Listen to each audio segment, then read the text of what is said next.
조선시대 후기에 문장가라고 하면은 연암 박지원 선생님이 있었습니다.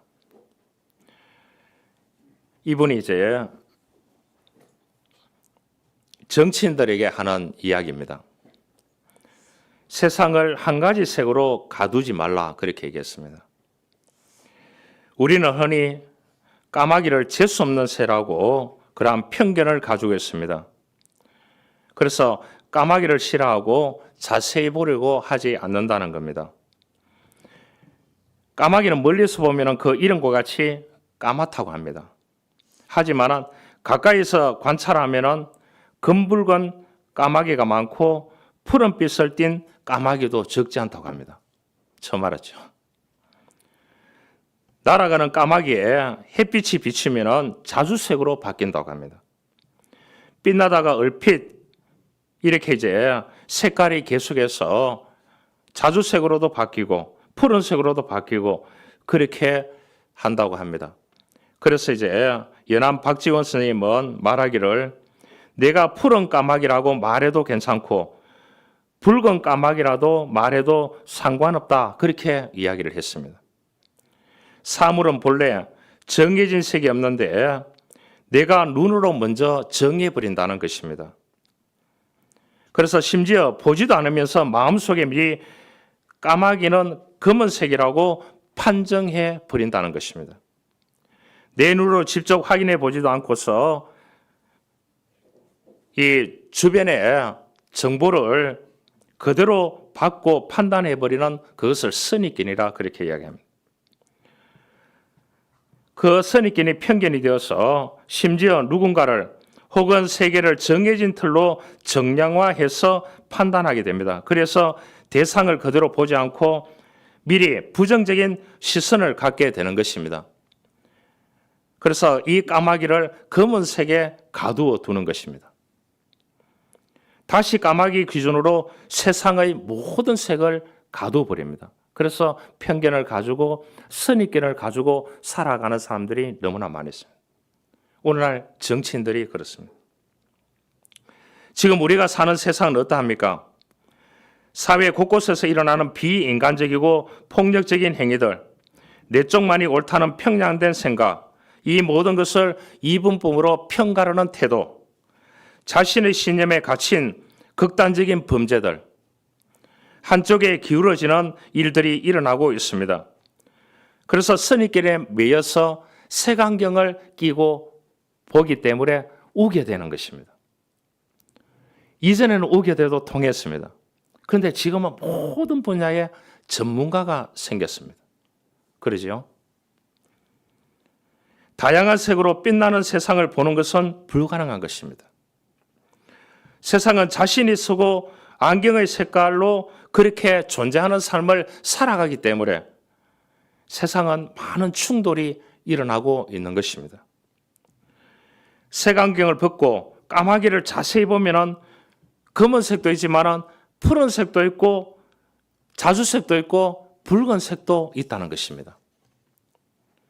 이만큼 우리 사회는 누가 이야기하면 공감 능력이 떨어집니다. 잘라서 한마디로 보내버립니다. 그러니까 부부 간에, 부모 자녀 간에, 또한 친구 간에, 또한 이 관계성 가운데서 해결이 되지 않는 것입니다. 여러분, 수많은 관계 속에서 공감하는 사람이 좋을까요? 또박또박 따지면서 달라드는 사람이 좋을까요? 부엌에서 접시가 와장창 깨어지는 소리가 들렸습니다. 엄마가 나오면서 얘기합니다. 이 누가 깼느냐고. 그렇게 얘기합니다.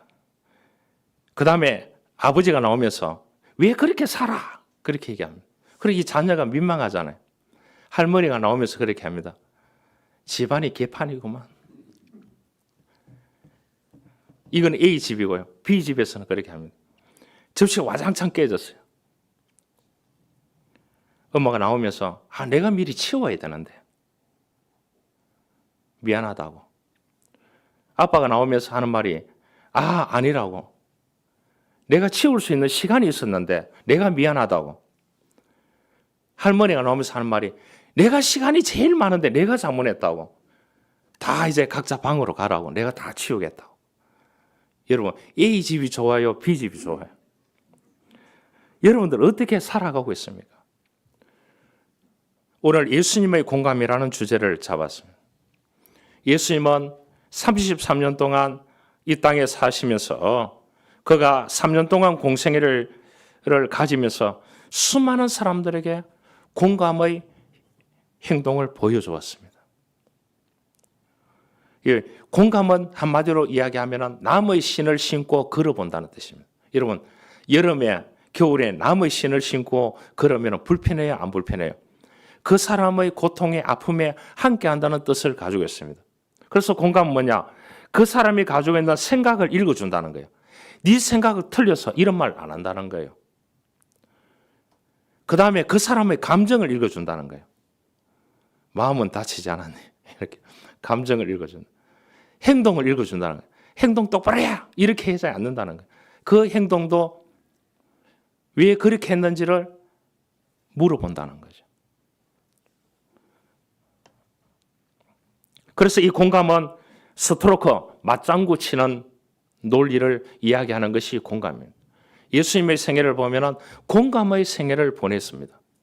우리가 예수 그리스도를 구주로 믿고 믿음으로 살아간다고 하면 이 땅에서 여러분들의 삶의 자리에서 공감하는 사람으로 살아갈 수 있기를 원합니다. 예수님이 우리의 모델이지 않습니까? 이 자살의 대인관계 이론에서 유명한 심리학자가 있습니다. 조이 너라고 하는 심리학자인데요. 이분은 이런 말을 했습니다.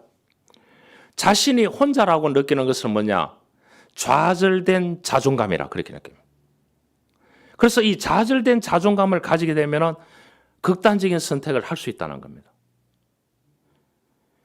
그래서 좌절된 자존감을 느끼게 되면 자아의 힘이 빠지기 시작하면 자신이 이 땅에 살아가는데 많은 관계들 속에서 자신이 짐이 된다고 생각한다는 거예요. 그래서 극단적인 선택을 하게 된다는 거예요. 우리의 뇌는 이 향기를 들어 마시는데 이 5만 개의 향을 저장할 수 있는 뇌래요. 이 프랑스의 프루스트라고 하는 학자가 이야기를 했습니다. 그래서 이제 좋은 향기를 마시게 되면 어떻게 된다고요? 뇌가 살아서 기억력이 다 회복된다는 거예요. 그래서 여러분들 치매 안 걸리시려고 하면 향과 좀 공감하시길 바랍니다. 자연과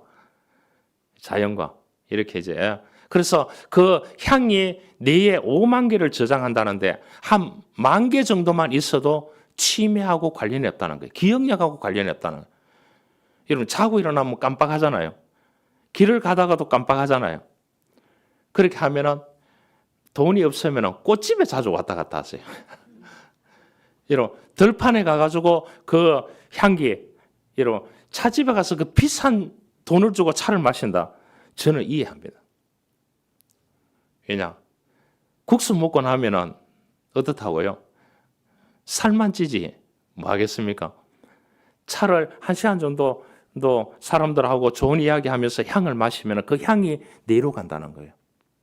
뇌로 가서 그 뇌를 모든 기억을 상세하게 회생시켜 준다는 겁니다.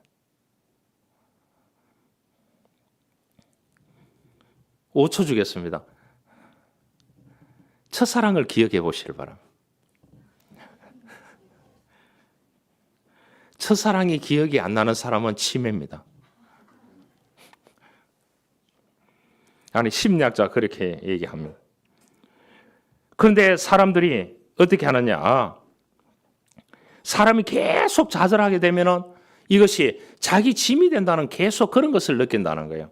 그래서 이제 사람들이 뭐냐? 복수와 정오로 살아가는 시대가 되었습니다. 그래서 우리 시대는 공감이 없습니다. 개인 이기주의가 발달되어 있고 집단 이기주의가 워낙 발달되어 있습니다.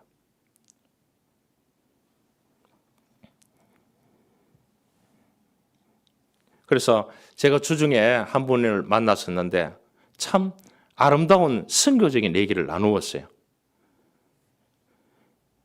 자기가 그 나라에 회사에 가보니까, 출장을 가보니까 그 주변에 교회가 없더라는 거예요.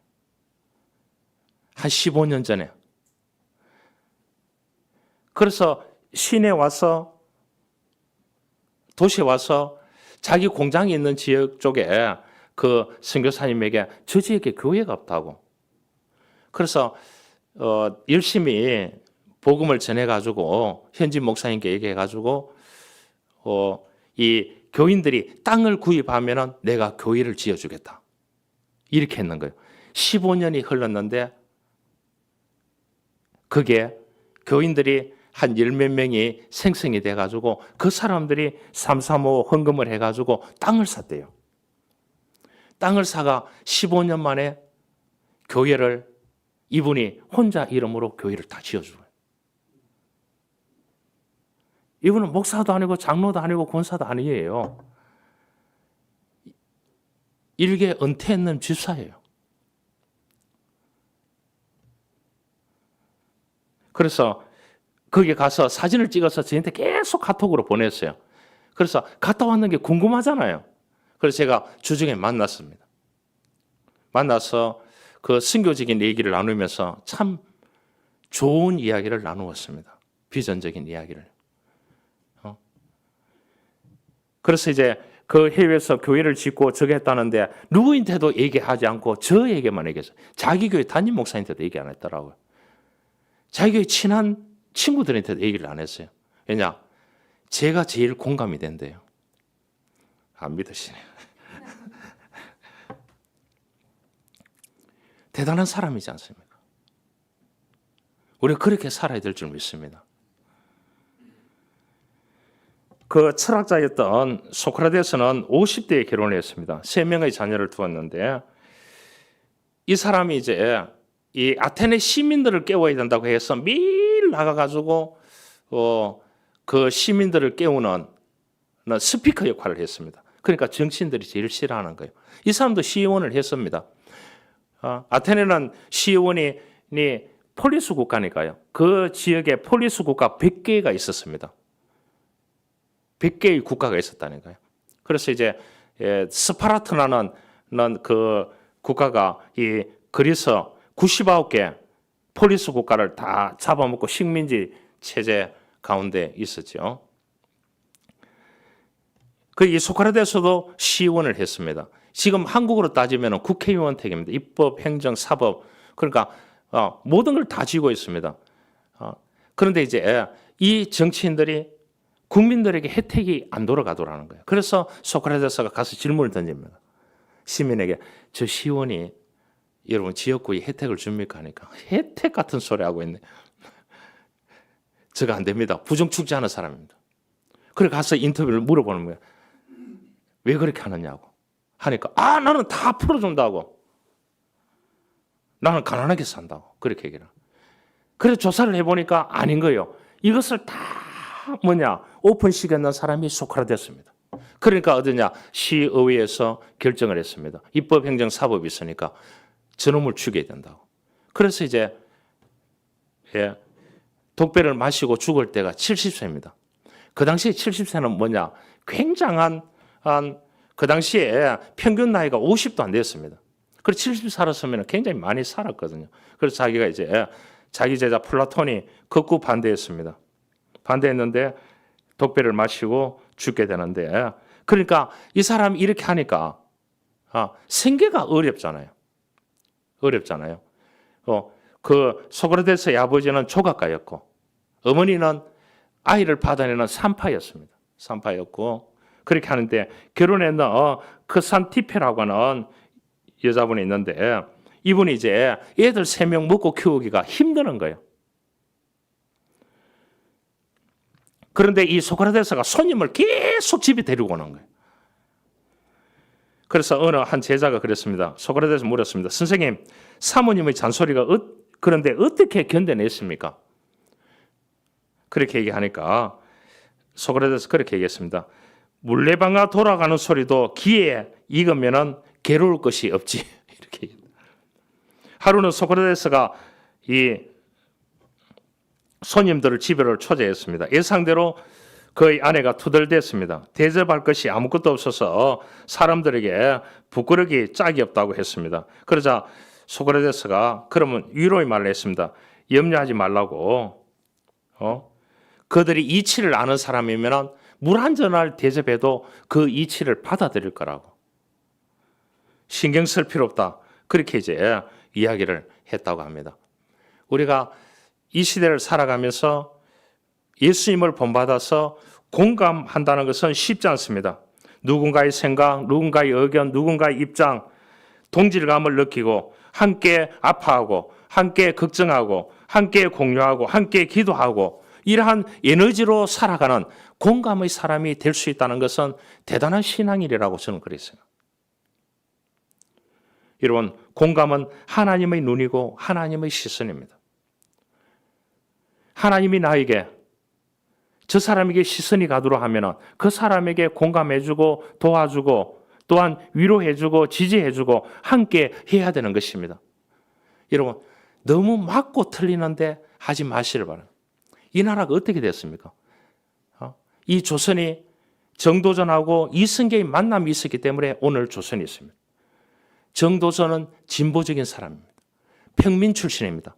귀족 출신이 아닙니다. 사대부 출신이 아니기 때문에 이 사람이 어느 직책에 올라가서 관료가 된다는 것은 평민으로서는 그 시대에 있을 수가 없었습니다. 고려시대에요. 그래서 이 사람이 이승계를 만나서 조선을 건국해야 된다는 설계도를 만들기 시작했습니다. 자기 야심도 있었겠죠. 자기는 사대부가 될 수 없으니까. 그래서 진보적인 정책을 쫙 펴고 정몽주는 어떻습니까? 고려의 사대부 가문 출신입니다. 학자고요. 사대부가 딱 됐다 하면 어떻게 됩니까? 첫 번째 일을 안 합니다. 만약에 정몽주 계열에 그대로 내려왔다면 우리가 오늘 또 사카 쓰고 한복 입고 서양 선교사들이 오지 않았더라면 귀족 출신이면 양반이면 일을 하지 않고 먹고 산다. 그러면 저는 왕족 출신이기 때문에 일 안 해도 됩니다. 만약에 그렇다면 말입니다. 알겠죠? 그럼 어떻게 됩니까? 이 나라가 어떻게 되겠어요? 그런데 이 두 줄이 내려오면서 살인파가 살아남았습니다. 훈구파를 다 죽였습니다. 왕이요. 그렇게 하니까 살인파의 등을 얻고 갖는 한쪽이 있습니다. 그래서 진보가 이 나라를 살려놓으니까 이 보수가 또 해먹기 위해서 어떻게 합니까? 한쪽을 다 죽여버립니다. 왕에게 음해를 해가지고 보고를 해가. 그러니까 어떻게 되느냐? 야, 나라가 또 어려워지니까 야, 왕이요, 이렇게 개혁을 해야 됩니다. 하니까 어떻게 됩니까? 보수독을 또 다 죽입니다. 왕의 7대 권력을 가지고 있어요. 그래 내려왔는 것이 지금 뭐냐? 고려, 조선 1000년이 넘잖아요. 그게 그대로 정착되겠다. 그래서 내 편이 아니면 끝나는 거예요. 우리가 예수 믿는 사람은 어느 편에 서지 말고요. 하나님의 눈으로 볼 수 있기를 원합니다. 하나님의 시선으로 보기를 원합니다. 우리가 누군가에게 공감할 때 우리는 하나님의 눈으로 바라보아야지. 내 눈으로 바라보면 지적할 것이 투성입니다. 알겠죠? 미국의 작가가 썼던 그러한 개첩비라는 이 사람이 썼던 유명한 책들이 많이 있습니다. 깨진 접시, 맛이른 소금, 무너져 내리고 있는 자신, 이렇게 됐습니다. 이 사람은 작가가 돼가지고 워낙 명성을 날렸던 젊은이 작가였습니다. 그런데 자기 주변에 있는 사람들이 다 죽어가는 겁니다. 아내가 정신질환, 그도 알코올 중독자. 이러한 가운데서 내로막기를 엄청나게 걸으면서 이 사람이 그런 말을 했습니다. 캄캄한 영혼의 밤에 매일 새벽 3시에 내가 길을 걷고 있네. 그렇게 고백했어요. 아무도 공감해 줬어요. 깨진 접시 같은 인생, 새벽 3시 인생을 살고 있다고 자기 자신을 그렇게 표현을 했습니다. 우리가 이 땅에 살아가는 동안 예수님처럼 공감의 능력, 위로의 능력을 받기를 원합니다. 공감은 함께, 그 다음에 고통을 나눈다, 이런 뜻입니다. 함께 고통을 나눈다는 뜻을 가지고 있습니다. 우리 주변에 고통당하는 사람들이 많이 있습니다. 그 사람들을 우리가 돌아볼 수 있어야 되는 것입니다. 세상은 자기 이익에 몰두했습니다. 그래서 이 자기 가족, 자기 친구, 자기 조직 사회, 이거밖에 모르는 것이 한국 사회입니다. 이 틀을 누군가는 어느 정도 깨야 되는데 정치인들에게 기대하지 마시길 바라요. 우리가 믿는 사람으로서 예수님의 본을 받아서 공감의 능력을 가지고 이 땅에 살아가야 됩니다.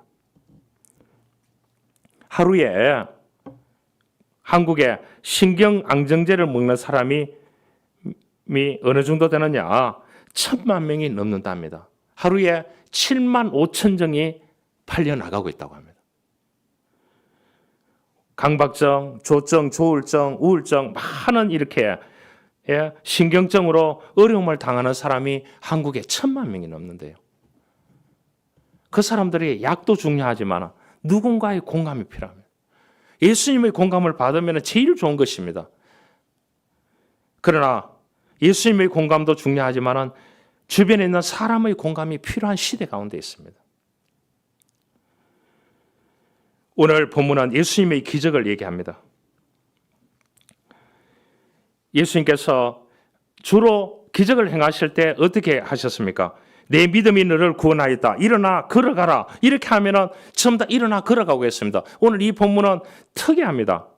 어떻게 합니까? 예수께서 그 사람을 따로 데리고 33절에 무리를 떠나서 손가락을 그의 양귀에 넣고 침을 뱉어 그의 혀에 손을 대시며 하늘을 우러러 탄식하시며 그에게 이르시되 에바다. 에바다는 열리라는 뜻입니다. 그의 귀가 열리고 혀가 맺힌 것이 곧 풀려 말이 분명하여졌더라 그러겠습니다. 오늘 이 주님께서 이 한 명의 기적을 행하면서 다른 곳에서는 일어나라 모든 것이 이제 내 믿음이 너를 구원하였다 이렇게 하면은 병자들이나 모든 기적들이 다 일어났습니다. 오늘 여기는 세밀하게 얘기를 합니다.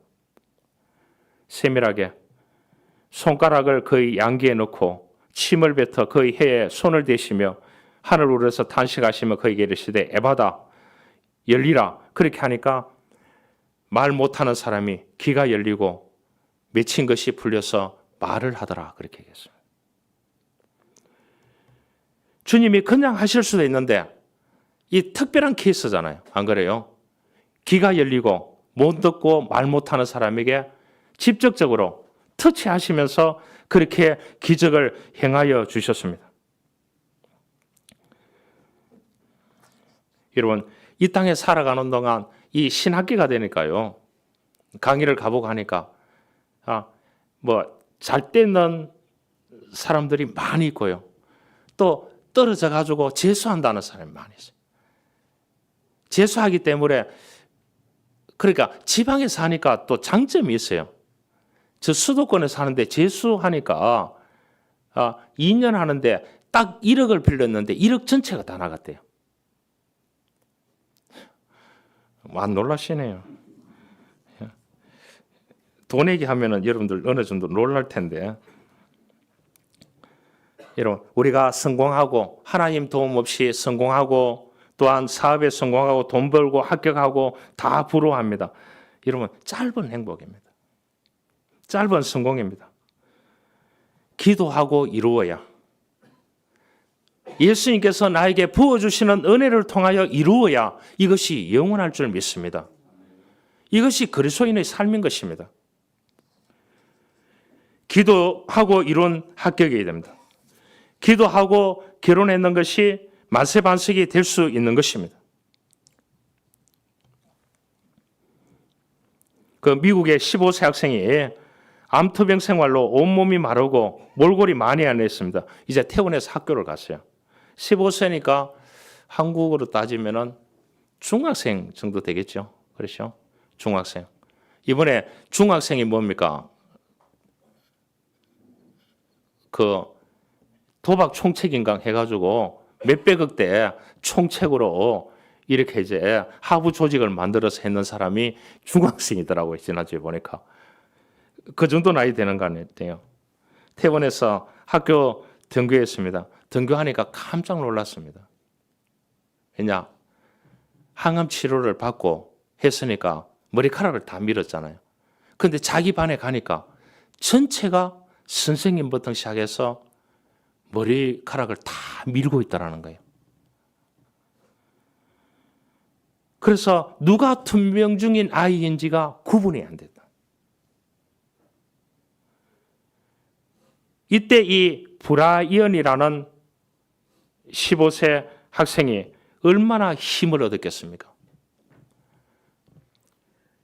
동정이 아니라 공감이었습니다. 그래서 이 브라이언이라는 사람이 성공할 수 있었다고, 그 병도 자기가 치유를 받을 수 있었다고 그렇게 간증을 했습니다.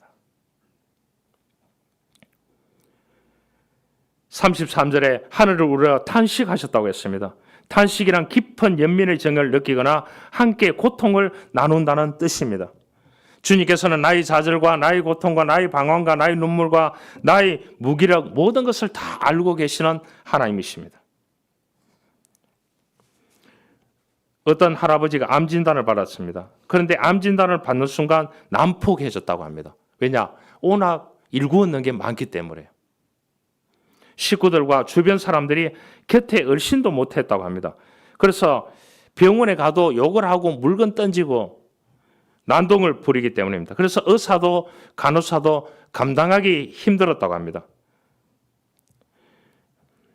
그래서 이 친구들도 와도 안 되고 다 와도 안 되는데 5분을 견디지 못하는데 할아버지에게 7살 된 손자가 있었는데 그 손자가 그 병실에 들어갔는데 1시간 있어도 안 나오고 있더랍니다. 그래서 문을 이렇게 열고 보니까 두 사람이 얼마나 다소곳나게 얘기를 하는지, 그래서 나중에 이 손자가 나왔답니다. 7살 된. 그래서 너가 무슨 말 했나 그렇게 얘기하니까 할아버지 그냥 끌어안고 1시간 동안 울었다요. 울면서 이야기했대요. 얼굴은 보지 안 하고. 여러분, 이 아이가 최고 공감입니다. 예수님께서 이 사람을 고치는 과정에서 놓쳐서는 안 되는 것은 기먹고 말도 없는 이 사람을 예수님께로 인도한 사람이 있었다는 겁니다. 데리고 온 사람이 있었다는 겁니다. 그 아프가니스탄에서 이렇게 이제 순교했던 목사님이 있잖아요. 안 그래요? 그분이 이제 평상시에 철학이 그랬는 거예요. 나는 이 사람들을 배에 태워다가 교회에 실어 나르면은 하나님께서 이 사람들에게 구원을 베푸실 거라고 나룻배 철학을 가지고 있었답니다. 나룻배 철학. 참 대단하지 않습니까?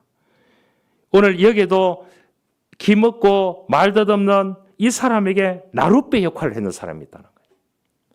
그 사람 역시 공감하는 사람들이에요. 그 고통을. 여러분들 주변에 아프고 힘들어하는 사람이 있습니까? 이 한 해에 한두 사람에게 좀 공감해서 변화와 회복을 일으킬 주님을 축원합니다. 여러분 꼭 물질로 하려고 하지 마시고요. 그래 하잖아요. 예수님께서는 그러한 은혜를 베풀 수 있어야 되는 것입니다. 한 가지 이야기를 하고 말씀을 마치겠습니다. 어느 시골 부잣집에 잔치날이 다가왔습니다. 그래서 그 부잣집에 가축들이 이제 난리가 났는 겁니다.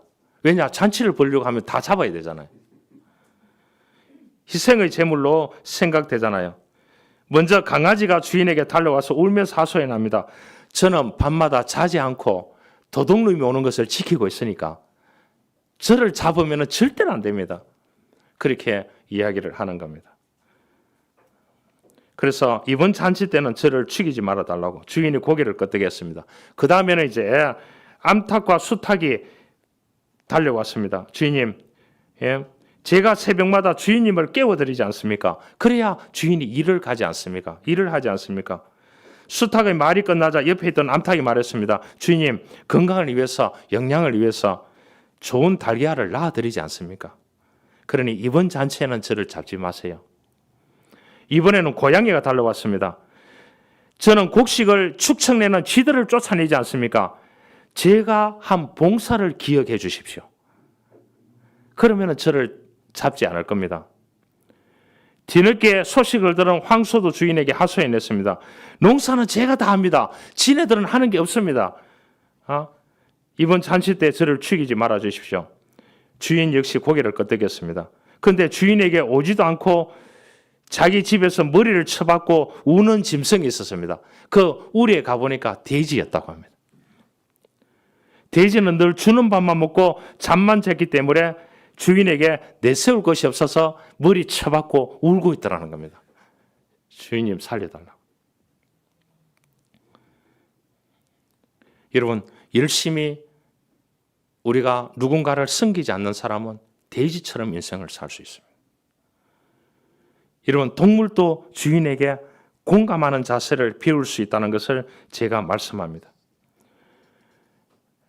우리가 예수 그리스도를 믿고 구원받은 백성으로 살아갑니다. 오늘 기먹고 말 덧없는 이 불쌍한 영혼을 주님께로 데리고 왔던 그 무리들이 있습니다. 그 무리들 때문에 이 사람이 예수님께 치유를 받을 수 있는, 공감을 받을 수 있는 기회가 주어졌다는 거예요. 오늘날 이 땅에 기회를 기다리는 사람이 많이 있습니다. 저와 여러분들이 브리지 역할을 해야 됩니다. 그것이 이 땅에 우리 고난주간을 또 보내고 사순절을 보내고 이렇게 하는 이러한 기간 속에서 공감할 수 있는 부분들을 찾아보시길 바랍니다. 그래서 브리지 하시기를 바랍니다. 그래서 한 사람이라도 영적으로 살려내고 육적으로 살려내고 정신적으로 살려내고 육체적으로 살려내고 마음적으로 살려내서 그 사람이 자신의 일을 바르게 해나갈 수 있도록 우리가 그러한 이 브리지 역할을 할 수 있는 예수님의 공감의 능력을 뛰어나게 받아서 우리도 이 땅에서 막힌 부분들이 다 열리는 역사가 일어나고 그 역사가 일어나는 축복을 통해서 이 캄캄한 세상을 밝은 세상으로 열리는 기적의 세계로 열어가는데 저와 여러분들이 이 예수님의 공감의 능력을 받아서 여러분들의 삶의 자리에서 접목하면서 살아가는 저와 여러분들이 될 수 있기를 주님으로 축원합니다. 하나님 감사합니다. 이 땅에 어려움을 당하는 사람들이 너무나 많이 있습니다. 오늘 예수님은 기먹고 말 못하는 그 영혼에게 주님은 공감하시고 말문을 여시고 듣는 길을 열어주셨습니다.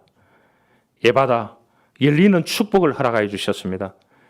기먹고 말 못하는 이 영혼을 데리고 와서 브리지했는 연결 짓기를 했는 사람들이 있습니다. 그 사람들의 아름다운 공감의 능력을 발견합니다. 오늘 예수님의 공감의 능력, 이 기먹고 말 못하는 사람을 예수님께 연결하는 브리지하는 공감의 능력을 우리가 이 땅에서 배우기를 원합니다.